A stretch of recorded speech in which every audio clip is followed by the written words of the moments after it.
ओम गण गणपति नमः। ओम नमः शिवाय। मेरे चैनल पर आप सभी का हार्दिक स्वागत है। आज हम श्रावण महात्म्य के 11वें अध्याय और 12वें अध्याय का एक साथ पाठ। 11वें अध्याय में तिथि महात्म्य बताया गया है। प्रतिपदा और द्वितीया तिथि का व्रत कैसे किया जाता है ये 11वें अध्याय में जानने को मिलेगा और 12वें अध्याय में तृतीया तिथि के व्रत का वर्णन है। पाठ आरंभ करने से पहले आपसे अनुरोध है, चैनल पर पहली बार आए हैं तो चैनल को सब्सक्राइब कर लीजिए और बेल आइकन को दबाकर उसे ऑल पर सेट कर लीजिए और वीडियो पसंद आए तो लाइक और शेयर अवश्य कीजिए। तो अब हम अपना 11वां अध्याय आरंभ करते हैं। तिथि महात्म्य। प्रतिपदा एवं द्वितीया तिथि का व्रत। श्री सनत कुमार जी ने भगवान शंकर से इच्छा प्रकट की कि हे प्रभु, आपने मुझे सब वारों का महात्म्य बताया, अब मुझे तिथि महात्म्य के जानने की इच्छा हो रही है। श्री उमापति बोले कि हे सनत कुमार, श्रावण का महीना मुझे सब महीनों में सबसे अधिक प्रिय है। श्रावण मास की प्रतिपदा यदि सोमवार को पड़ती है तो श्रावण मास में 5 सोमवार होंगे।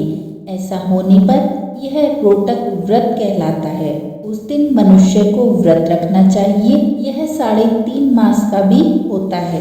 रोटक व्रत लक्ष्मी की वृद्धि करने वाला, सब कामनाओं को पूर्ण करने वाला और समस्त सिद्धियों को देने वाला है।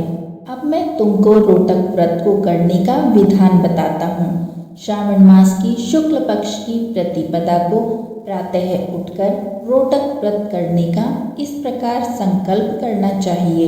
आज से मैं रोटक व्रत करूँगा, हे जगत गुरु मुझ पर कृपा करें। इस प्रकार संकल्प करके प्रतिदिन मेरा यानी भगवान शंकर का पूजन करना चाहिए।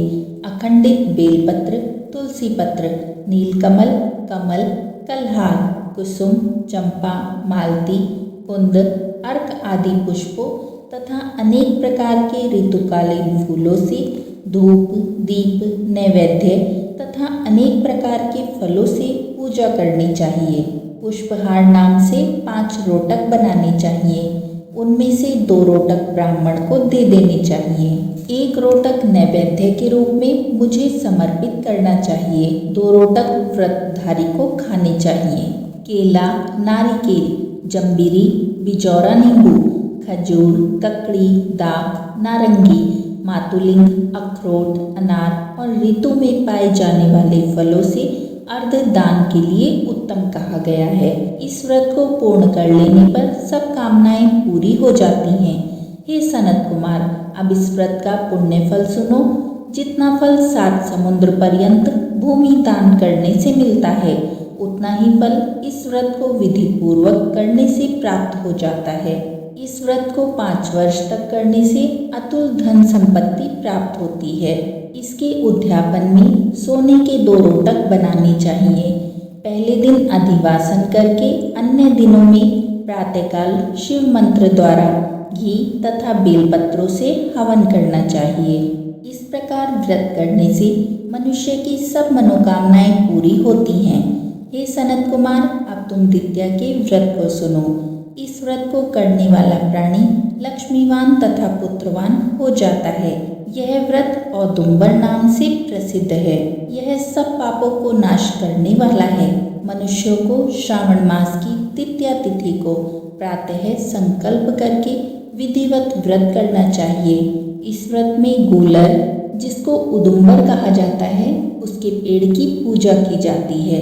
गूलर का पेड़ न मिल सके तो दीवार पर गूलर के पेड़ का चित्र बना लेना चाहिए। अर्चन विधि। हे उदुंबर, आपको नमस्कार है। हे हेम पुष्पक, आपको नमस्कार है। जंतु फलयुक्त लाल अंड तुल्य शलीयुक्त आपको नमस्कार है। इसके बाद शिव तथा शुक्र की पूजा करनी चाहिए। गूलर के 33 फलों से 11 फल ब्राह्मण को, 11 फल देवता को और शेष 11 फल को स्वयं ग्रहण कर खाने चाहिए। इस दिन अन्न नहीं खाना चाहिए। रात में शुक्र तथा मेरा अर्चन करते हुए जागरण करना चाहिए। इस प्रकार यह व्रत 11 वर्ष तक करें, फिर इसका उद्यापन करें। उद्यापन में सोने का फल, पुष्प, पत्ते आदि के साथ गूलर का पेड़ बनवाकर उसमें स्वर्ण की बनी हुई शुक्र तथा मेरी मूर्तियां रखकर पूजन करना चाहिए। दूसरे दिन प्रातःकाल छोटे छोटे गूलर के फलों से 108 हवन करें। उदुम्बर की लकड़ी, घी तथा तिलों द्वारा हवन करना चाहिए। हवन की समाप्ति पर आचार्य का पूजन करना चाहिए। अपनी सामर्थ्य के अनुसार ब्राह्मणों को भोजन कराना चाहिए। इसका परिणाम यह है कि जिस प्रकार गूलर का पेड़ फलों से लदा रहता है, उसी प्रकार व्रती के यहाँ भी बहुत से पुत्र होते हैं तथा वंश की वृद्धि होती है। उसे कभी धन धान्य की कमी नहीं होती। अब आरंभ करते हैं 12वां अध्याय। तृतीया व्रत। तृतीया व्रत शुक्ल पक्ष। भगवान शंकर सनत कुमार से बोले कि अब तुम श्रावण शुक्ल तृतीया तिथि को किया जाने वाला स्वर्ण गौरी व्रत सुनो। उस दिन प्रातःकाल स्नान करके 16 उपचार से भगवान शिव तथा माता गौरी की इस प्रकार पूजा करनी चाहिए कि हे देवाधिदेव, मेरे द्वारा की गई पूजा को आप स्वीकार करें। गौरी माता के व्रत की पूर्ति के लिए 16 बायने दंपतियों को देकर कहना चाहिए, मैं माता गौरी के प्रीत्यर्थ तथा व्रत पूर्ति के लिए उत्तम ब्राह्मण दंपतियों को बायना देता हूँ। चावल के आटे से निर्मित 16 पकवान बांस की 16 कटोरियों में रखकर उन पर वस्त्र रखकर सपत्नीक 16 ब्राह्मणों को बुलाकर निवेदन करें, मैं व्रत की संपूर्णता और फल की प्राप्ति के लिए यह बायना देता हूँ। अलंकार आदि से संपन्न पतिव्रत धर्मयुक्त शोभन सुवासिनी इसे आप स्वीकार करें। इस प्रकार 16, 8, 4 या 1 वर्ष करके उद्यापन करना चाहिए। पूजा की समाप्ति पर कथा श्रवण कर व्यास जी का पूजन करना चाहिए। सनत कुमार भगवान शंकर से बोले कि हे प्रभु, इस व्रत को सबसे पहले किसने किया और इसका क्या महात्म्य है? उद्यापन की विधि क्या है? इसके जानने की मेरी तीव्र उत्कंठा है। भगवान भोलेनाथ ने कहा कि हे ब्रह्मपुत्र सनत कुमार, मैं तुम्हारी जिज्ञासा अवश्य पूरी करूँगा। प्राचीन काल में सरस्वती नदी के तट पर सुविला महानगरी थी। उसके राजा का नाम चंद्रप्रभा था। उसके महादेवी और विशाला नाम की 2 रूप और लावण्य युक्त पत्नियां थीं। राजा चंद्रप्रभा महादेवी रानी को अधिक प्यार करता था। राजा उस पर अपनी जान छिड़कता था। एक दिन राजा शिकार खेलने के लिए वन में गया। वहां उसने शार्दुल, सिंह, बारहा, अरना, भैंसे, हाथी आदि का शिकार किया।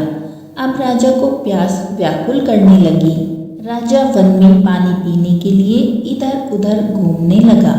घूमते हुए वह एक तालाब पर पहुंचा। उसने तालाब के जल से अपनी प्यास बुझाई। पानी पीने के बाद राजा ने इधर उधर देखा तो उसने देखा कि तालाब के किनारे कुछ अप्सराएं गौरी की पूजा कर रही हैं। राजा ने उनसे पूछा कि आप किसकी पूजा कर रही हैं? अप्सराओं ने उत्तर दिया कि हम स्वर्ण गौरी का पूजन कर रही हैं। राजा ने फिर पूछा, देवियों, इस व्रत को करने की विधि और व्रत का क्या फल मिलता है, इसे बताने की कृपा करें। अप्सराओं ने उत्तर दिया, श्रावण शुक्ल तृतीया के दिन यह व्रत किया जाता है। इस व्रत में भगवान शंकर और भगवती पार्वती का पूजन किया जाता है। इस व्रत में 16 धागों का डोरा पुरुष अपने दाएं हाथ में तथा स्त्रियां अपने बाएं हाथ में बांधती हैं। यही इस व्रत को करने की विधि है। इस व्रत को करने से भगवान शंकर की कृपा से सब मनोकामनाएं पूरी होती हैं। यही इस व्रत का फल है। यह सुनकर राजा चंद्रप्रभा ने भी श्रावण मास की शुक्ल पक्ष की तृतीया को अपनी दाईं भुजा में 16 धागों वाला डोरा बांधकर व्रत किया। राजा ने कहा कि हे माता गौरी, मैं इस डोरे को व्रत के लिए बांधता हूँ, मेरे ऊपर आप कृपा करना। इस प्रकार व्रत धारण करके राजा अपने महलों में आ गया।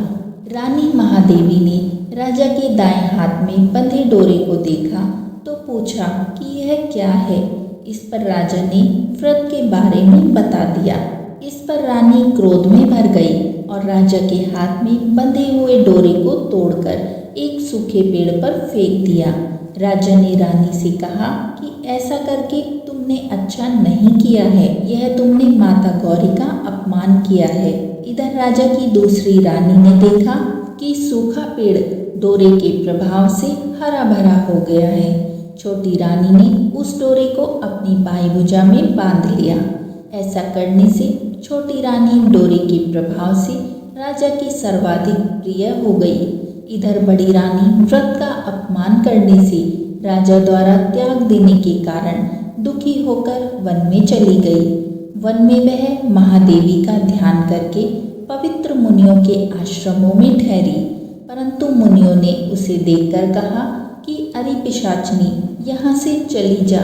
राजा और मुनियों के द्वारा तिरस्कृत रानी महादेवी घोर जंगल में घूमती हुई थककर एक जगह बैठ गई।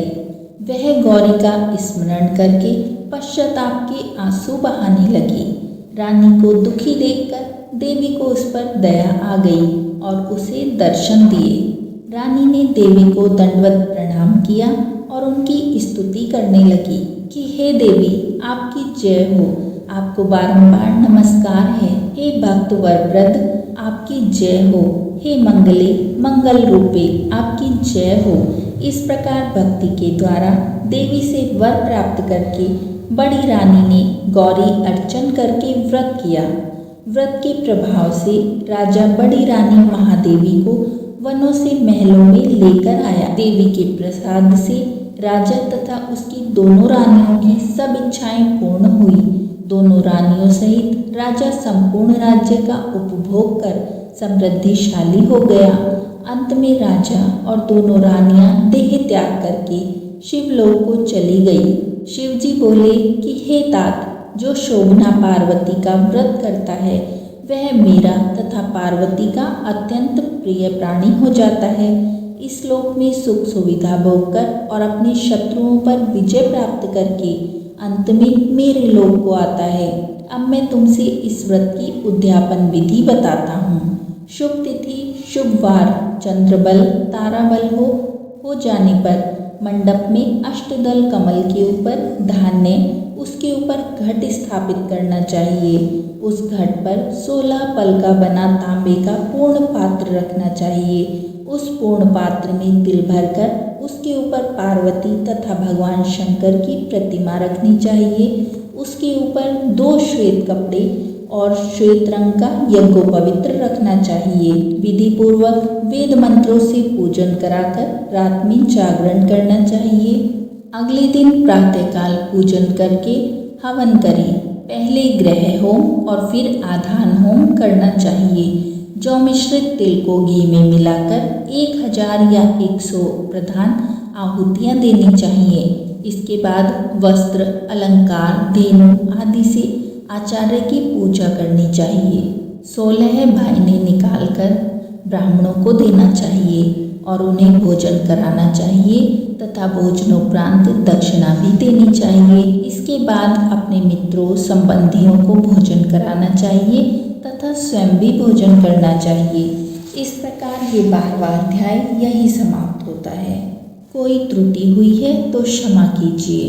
12वें अध्याय में हमने स्वर्ण गौरी का पूजन किस प्रकार किया जाता है यही जाना है। माता पार्वती की जय, भगवान भोलेनाथ की जय।